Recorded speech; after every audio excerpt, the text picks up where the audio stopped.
Il est des moments dans l'histoire de France où la situation du pays appelle au sursaut. Ce sursaut vital des peuples dont la survie est en jeu. Ce moment, nous le vivons. Dans cette élection présidentielle qui détermine pour la France peut-être de manière irrémédiable un choix de civilisation, les Français m'ont fait l'éminent honneur d'entendre mon message de premier tour. Conformément à la logique des institutions et à ma volonté inaltérable de réaliser l'unité des Français pour le redressement du pays, j'ai lancé un appel à tous les patriotes. Certaines voix individuelles se sont fait entendre avec courage, sans fléchir malgré les pressions d'un système qui cherche à se survivre. Je tiens à les en féliciter et les remercier du plus profond du cœur. Hier, Nicolas Dupont-Aignan a répondu à cet appel qui scelle pour cette élection et pour l'avenir la grande alliance patriote et républicaine. Je lui en exprime ma gratitude. Nicolas, merci.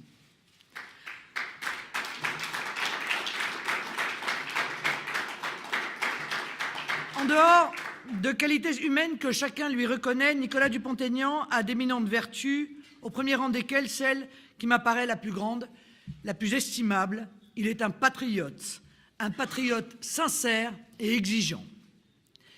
Il a montré avec sa courageuse formation Debout la France, qui fait vivre les vivifiantes valeurs portées par le général de Gaulle, qu'il était capable, au nom des principes qu'il défend, de sortir du confort des formations installées, de faire entendre une voix différente qui, je veux le dire, a toujours été à mes yeux celle de la France.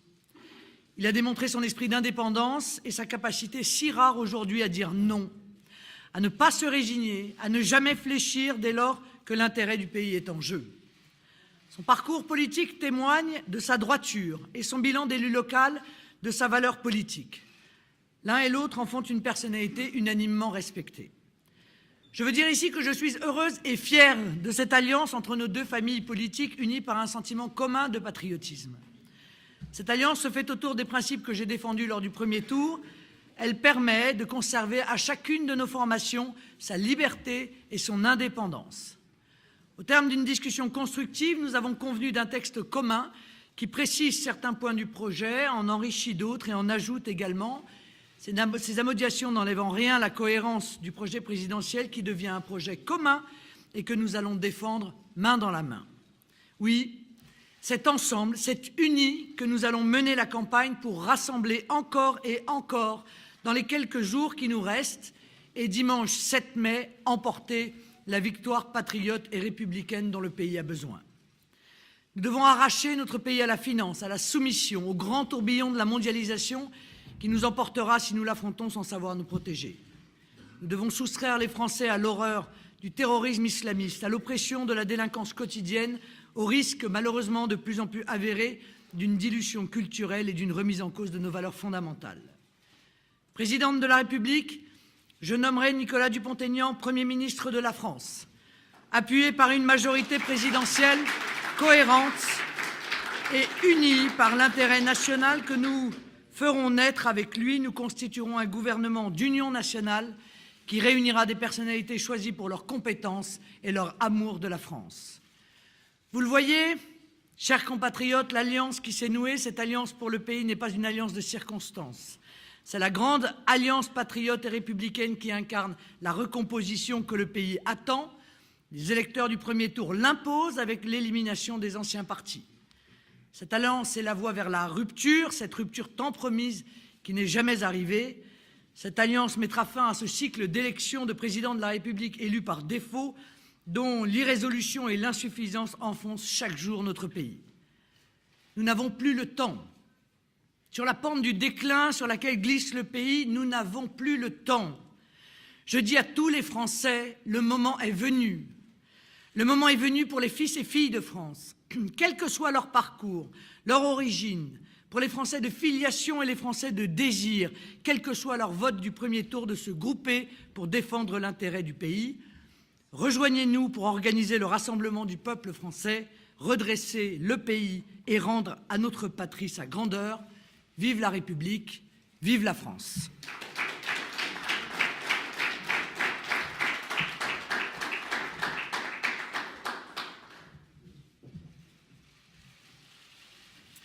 C'est un jour historique. C'est un jour historique parce que nous faisons passer l'intérêt de la France avant des intérêts personnels ou des intérêts partisans. Notre pays est à la croisée des chemins. Le second tour de cette élection présidentielle est sans aucun doute l'un des plus importants de l'histoire de la Ve République. Aussi, j'ai décidé de prendre mes responsabilités en votant Marine Le Pen, mais en allant bien plus loin, en bâtissant un accord de gouvernement, un projet commun au service des Français. Que l'on soit clair, il ne s'agit en aucun cas d'un ralliement de ma part au Front National comme certains qui n'ont pas compris la hauteur de l'événement historique voudraient le faire croire. Mon mouvement Debout la France demeure et demeurera un parti totalement indépendant, bien sûr, et j'y reviendrai plus tard. Et puis, ceux qui me connaissent, qui connaissent mes convictions, mon caractère, savent que je suis un homme libre.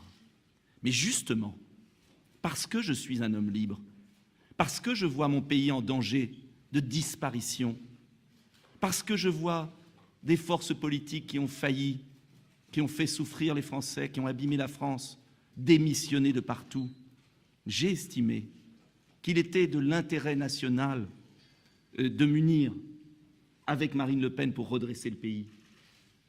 Alors, oui, il s'agit d'une alliance de deux personnalités qui aiment la France, qui aiment les Français, qui assument leurs différences pour enfin jeter un pont entre des courants politiques dont la séparation artificielle a fait le jeu d'une gauche minoritaire et manipulatrice. Oui, notre conférence de ce matin est un événement historique qui va recomposer la vie politique et permettre à tous les Français qui aiment la France, d'où qu'ils viennent, de se rassembler pour sauver notre pays. Un choix historique, bien sûr, pour la présidentielle, car soyons clairs et disons-le franchement, allons-nous, et je le dis à ceux qui hésitent, qui font un pas en avant, un pas en arrière, allons-nous par lâcheté laisser élire M. Macron, qui poursuivra puissance 10, la politique catastrophique menée par François Hollande pendant 5 ans? Mais au-delà, il s'agit surtout de savoir si l'on accepte, muet, impuissant, la soumission définitive de la France à une Union européenne antidémocratique. Car le programme d'Emmanuel Macron, marionnette d'un système à bout de souffle et limpide, enfermer définitivement notre pays dans une Union européenne et un mondialisme débridé qui imposeront au peuple une politique économique et sociale d'une violence inouïe. Français, réveillez-vous. Croyez-vous que moi, gaulliste, humaniste, républicain, bénéficiant au premier tour de l'élection présidentielle du soutien de près de 2 millions de Français, je prendrai l'initiative de cette alliance avec Marine Le Pen si je n'estimais pas la situation du pays gravissime? Alors je sais combien certains vont m'attaquer, me menacer, me caricaturer, mais je vois aussi, depuis hier soir, Marine, l'immense approbation de mon geste qui se lève dans le pays. J'appelle les Français à prendre conscience de l'importance du choix du second tour qui est devant eux.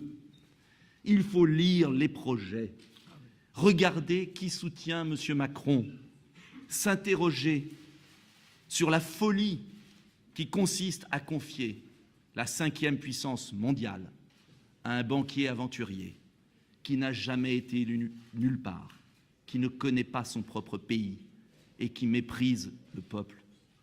J'appelle les Français à refuser l'immense manipulation médiatique qui vise à imposer à un homme une politique contraire à l'intérêt supérieur de la nation. C'est pourquoi j'ai décidé, oui, de répondre à l'appel à l'Union des patriotes et des républicains de Marine Le Pen et d'oser, oui, d'oser devant l'histoire, bâtir un vrai accord de gouvernement pour une France que j'ai toujours voulu tout au long de mon parcours politique, libre, et je l'ai prouvé en quittant l'UMP après le référendum de 2005. Forte, en ayant un programme de reconstruction économique, de relocalisation, de développement scientifique, de projection dans l'avenir de notre pays, et juste, car on ne redressera pas le pays en faisant souffrir les Français. Alors, cette feuille de route qui vous a été communiquée permettra aux Français de tous horizons, de toutes origines, de toutes croyances, d'être pleinement rassurés sur mon geste politique. Je veux le dire très clairement. Nous nous sommes rencontrés à plusieurs reprises cette semaine. Eh bien, cette feuille de route, nous l'avons rédigée en quelques minutes parce que c'était évident. Et ce que je veux vous dire aujourd'hui, c'est que quand la France est partagée et quand on veut la défendre, ce qui paraissait peut-être impossible est devenu évident et possible. Et ce que nous avons fait ensemble pour la France, j'invite les Français à nous rejoindre et à sauver leur pays. C'est ainsi, tout le reste n'est que du détail, que de l'écume, mais il y a une vraie vague qui se lève dans le pays. Et je veux dire aux Français qu'il reste très peu de temps, très peu de temps. Je veux les supplier de penser à leur pays, à l'histoire millénaire. Notre pays, on n'a pas le droit de le laisser tomber. On n'a pas le droit. Et j'invite tous les Français à faire leur examen de conscience et à se dire très simplement, est-ce qu'on continue 5 ans de plus ainsi? Ou est-ce qu'au contraire, on fait confiance à cette union des patriotes et des républicains de France, d'où qu'ils viennent, qui vont se réunir, qui vont sauver notre pays et qui, pendant 5 ans, travailleront ensemble avec une seule mission, vous rendre la France dans un meilleur état qu'on l'a trouvé. Vive la République, vive la France.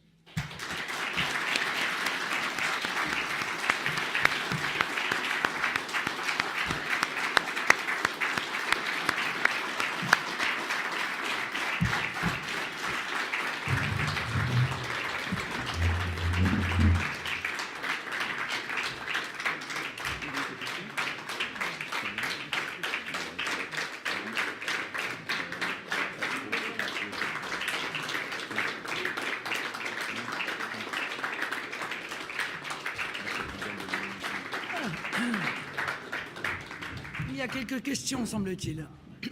Nous allons prendre quelques questions. Alors, ce n'était pas prévu, mais c'est mieux.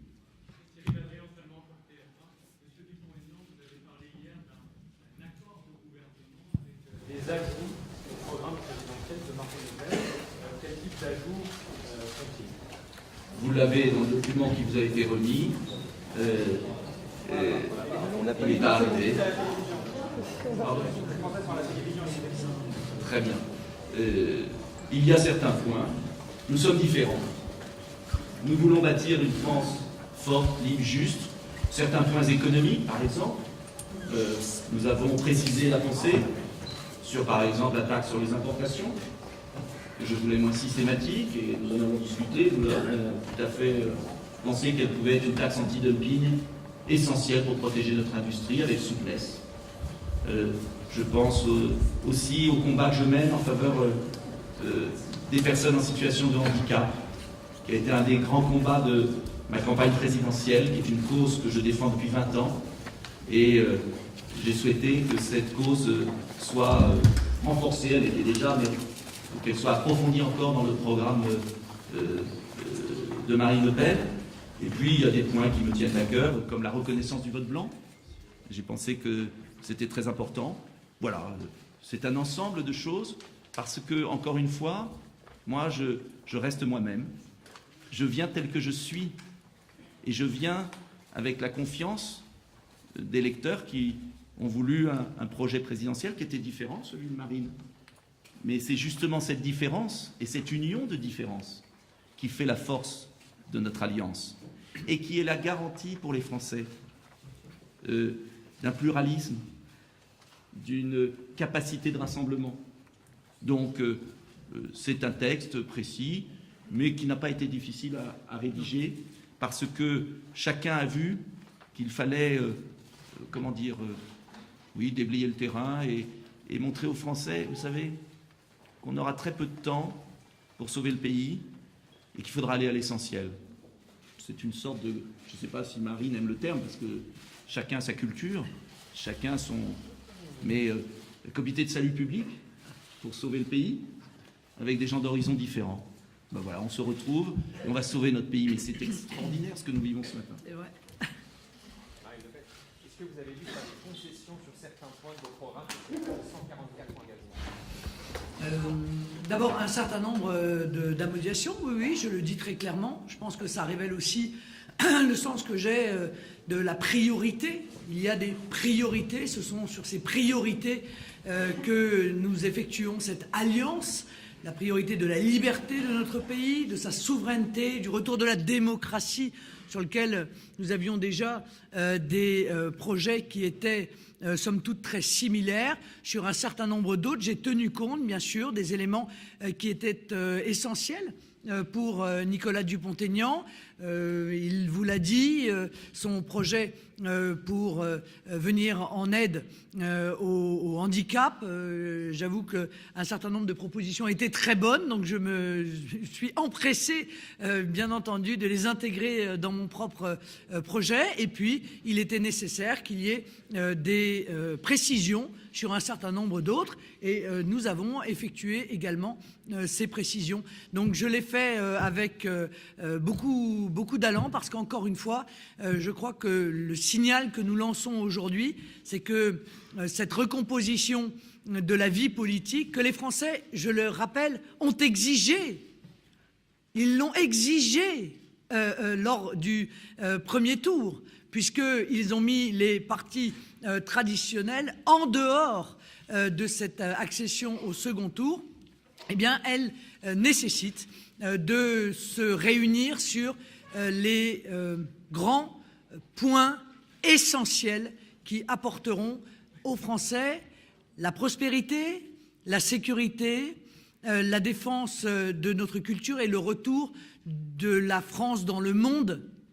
Car croyez-moi, pour être allé dans un certain nombre de pays dans les mois dans les derniers mois, le monde attend le retour de la France.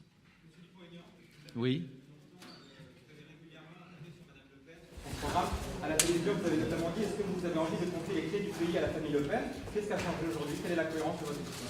L'alliance, c'est que justement, par ma présence, par la confiance que m'accorde Madame Le Pen, eh bien, je suis le garant, justement, de cette ouverture, de ce rassemblement. C'est ça de procéder par addition. Et si vous lisez toutes mes déclarations, j'ai toujours dit que j'avais des points communs et des points de différence. Et justement, je ne veux même pas employer le terme négocier, parce qu'on en a parlé franchement. Je prends un exemple sur la scolarisation des enfants étrangers, où j'ai demandé qu'il y ait totale scolarisation et qu'il n'y ait aucune discrimination. Bref, il y a eu des points, on a discuté, on a évolué.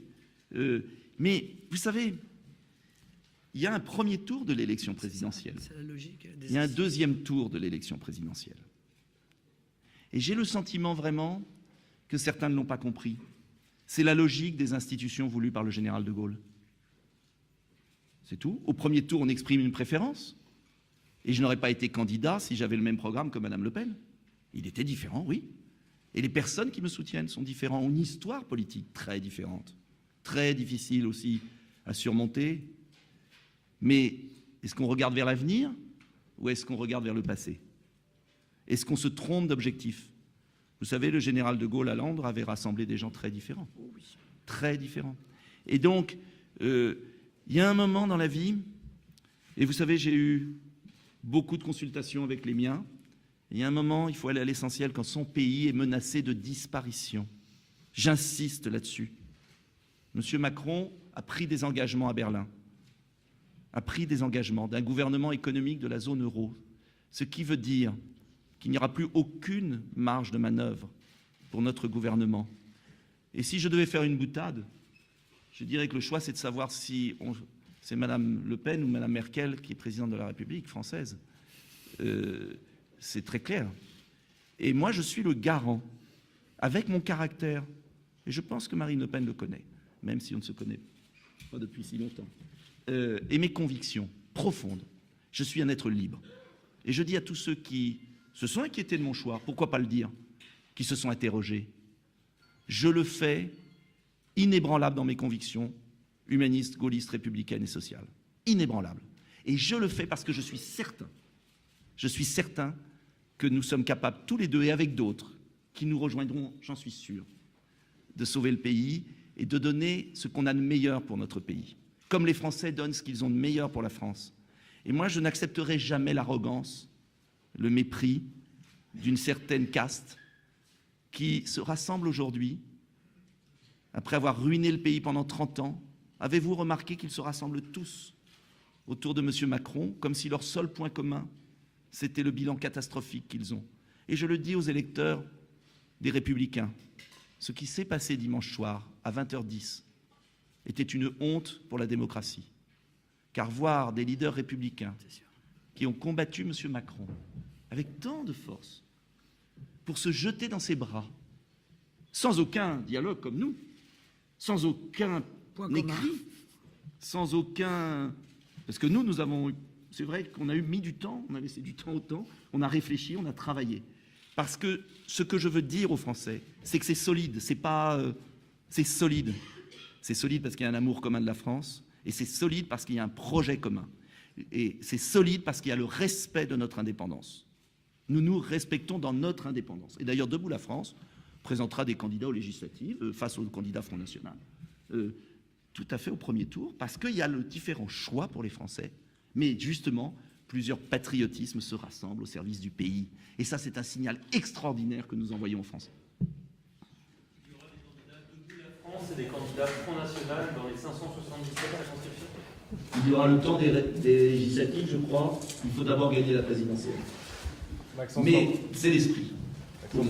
Europe 1, vous écrivez « La transition de la monnaie unique à la monnaie commune européenne n'est pas un préalable à toute politique économique ». Qu'est-ce que ça signifie? C'est une inflexion majeure pour vous, Madame Le Pen? Non, ça signifie qu'il y a beaucoup de mesures à mettre en œuvre qui, toutes, ne dépendent pas de la transition de la monnaie unique vers la monnaie commune. Je pense, et j'ai eu l'occasion de le dire, à la mise en œuvre immédiate des budgets du CICE et des budgets qui sont actuellement accordés aux grands groupes pour la baisse des charges vers les TPE-PME.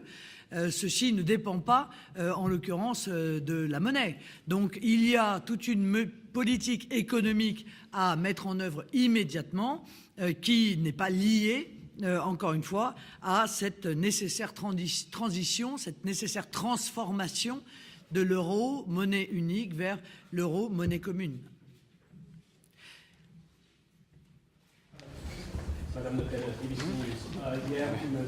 Mélenchon a dit que Le Pen était encore pire que Emmanuel Macron. Ça sera difficile alors de gagner. Il me semble que M. Mélenchon a exprimé un vote personnel, il n'a pas appelé à voter. Il a donc admis que chacun de ses électeurs avait la possibilité, en conscience, de choisir son vote. Encore une fois, Nicolas a eu raison de rappeler quelles sont la logique de quelle est la logique de nos institutions. La logique de nos institutions, c'est que chaque Français, dans les quelques jours qui le séparent du deuxième tour, va devoir se poser la question, voilà, la question essentielle. Qu'est-ce qui pour moi est majeur? Qu'est-ce qui pour moi est prioritaire? Et je suis convaincu que face à cette question essentielle, compte tenu du projet de M. Macron, de dilution de notre pays, de négation même de ce qu'est la France, sa culture, sa grandeur, son histoire, mais aussi face à la violence du projet social qui est le sien, de concurrence terrible, un projet que j'ai décrit en disant qu'il est fratricide, puisqu'il vise à lancer la guerre de tous contre tous, toutes les entreprises contre les entreprises, les salariés contre les salariés. Eh bien, face à ce choix, je le dis clairement, il y aura, et je crois beaucoup, d'électeurs qui ont fait le choix de M. Mélenchon au premier tour, d'électeurs qui ont fait le choix de M. Fillon au premier tour, qui nous rejoindront. Voilà, qui décideront que le projet que nous portons est en même temps le plus juste et le plus susceptible de rendre aux Français leur souveraineté, leur liberté, la maîtrise de leur destin, mais aussi de protéger notre économie, notre sécurité, notre identité nationale.